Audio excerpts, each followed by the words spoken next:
Smoke 2 joints in the morning. Smoke 2 joints at night. Smoke 2 joints in the afternoon. Makes me feel Yo, what is going on, guys? Welcome back to a brand new video. As you guys can already see from the title, this is crazy. You can now smoke the marijuanas in the Canadian Navy, in the Canadian military. They just authorized pot use. We're going to be reacting to this article. There was a great article that broke it all down. We're going to be reacting to everything that was said, everything that's authorized for the Canadian military. This is crazy. I know that I'm going to be joining the Canadian Navy now. I'm joining the Canadian Navy. I basically live 2 hours from the border of Canada, up here in Eastern Washington. I can go up to Canada right now. Wait, what accent? What was that doing? Anyways, we're gonna be reacting to this new policy. This is crazy. Make sure you guys drop a like and subscribe. We're on the road to 200,000 subscribers. We are dropping road to 200K merch soon before Veterans Day. Super stoked for that. Let's hop right into this video. My boy Papa. Just a good boy, and you deserve a lot of pets for that. Smoke 2 joints in the morning. Alright, so the Canadian military unveils pot policy. The Canadian military has released rules for its members when it comes to recreational cannabis consumption. This video is definitely going to get demonetized. Drop a thick like for the demonetization nation. So it says the guidelines published Friday indicate members of the Canadian Armed Forces will be allowed to consume and possess cannabis as long as they follow the federal and provincial. Wow, I have my college degree. But face several added regulations about when they can and cannot use the drug. So just this first paragraph, they can use it, they can have it on them, on your person. I imagine you can even bring it on base and smoke a doobie out in the barracks smoke pit. Members of the armed forces will not be allowed to consume cannabis during a shift or domestic exercise. They will not be allowed to bring cannabis on any aircraft or vessel and are not permitted to bring cannabis with them internationally. Okay, so that makes sense, right? You can't bring it on deployment on a ship or a vessel or aircraft, and you can't bring it internationally, and you can't consume it during a shift or an exercise.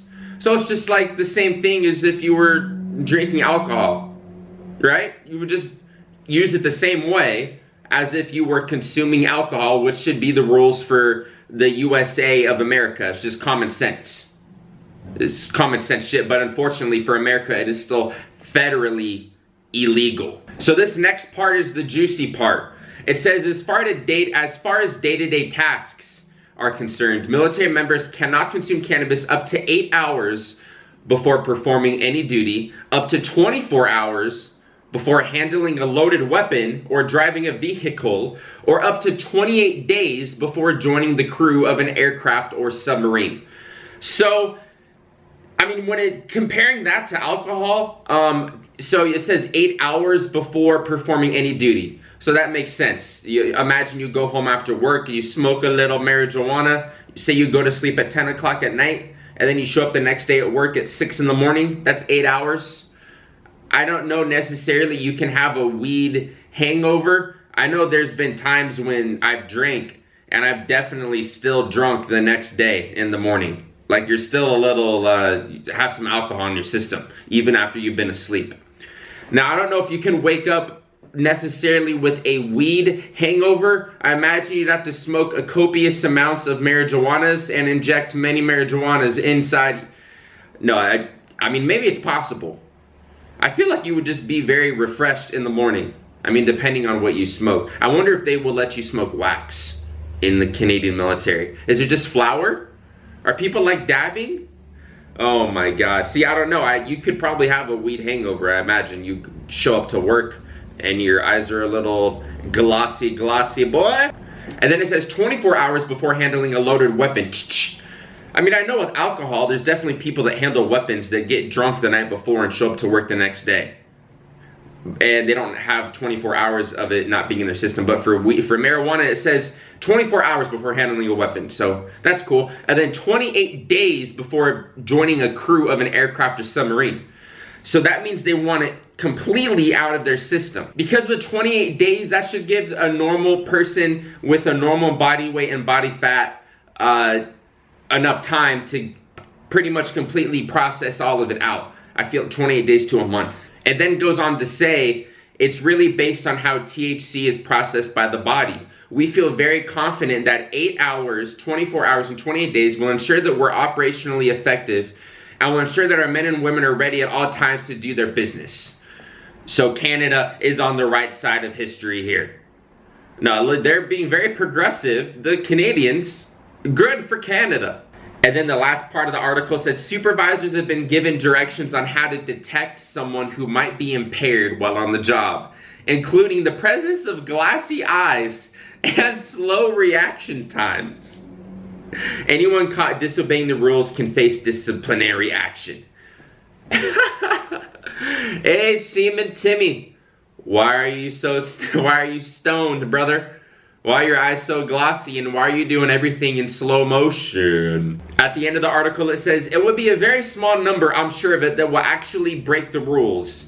Our men and women are proud of what they do. What is Canada's crazy? It says anyone found to have an addiction to cannabis or a cannabis use disorder will be offered voluntary medical treatment. Bro, if people are just getting super baked, they're gonna help you out. They're not even gonna kick you out. I don't know if you can be addicted to cannabis. It doesn't have any physical addiction properties, right? Like if you smoke many joints every single day for months and months and months, years and years, and then you quit, there's not necessarily any physical things. Like maybe you won't be able to, your appetite might be messed up a little bit, but you're not gonna be like coming off of any other hard drug compared to cannabis. Or it says cannabis use disorder as well. Well, people can get addicted to anything. Anything in excess is bad for you. If you drink too much water, you can die. Like people can get addicted to anything, man. But yeah, with marijuana, it's more of a, I feel like it's more of a habitual thing. And also it could mess with your diet and mess with maybe your mood. But yeah, that's interesting how this article, everything is very, this is crazy. Crazy Canada. Crazy Canada. Thank you guys though if you stuck to the end. Appreciate all the support. Make sure you guys drop that thick and plump and spicy like for the vid. 4 videos in a row. We are on the daily grind. 4th vid in a row. Let's get it. 200K merch is dropping soon before Veterans Day. Road to 200K. We got some new, cool stuff coming out. Some cool shirts that I think you guys are really going to enjoy. And let's go say hello. Let me know what you guys think as well in the comments below about all this. Let me know what you guys think. Interested to hear your thoughts. And where's my boy Papa? Papa, come here, boy. I look right here and I see a Millie Moo. Millie, Millie Moo, I love you. Papa, come here, boy. Come give your father some loving. You're a good man. Serious, can you sit? Can you sit, please? Papa, sit. Just a good boy, and you deserve a lot of pets for that. Good boy, Papa. Thank you.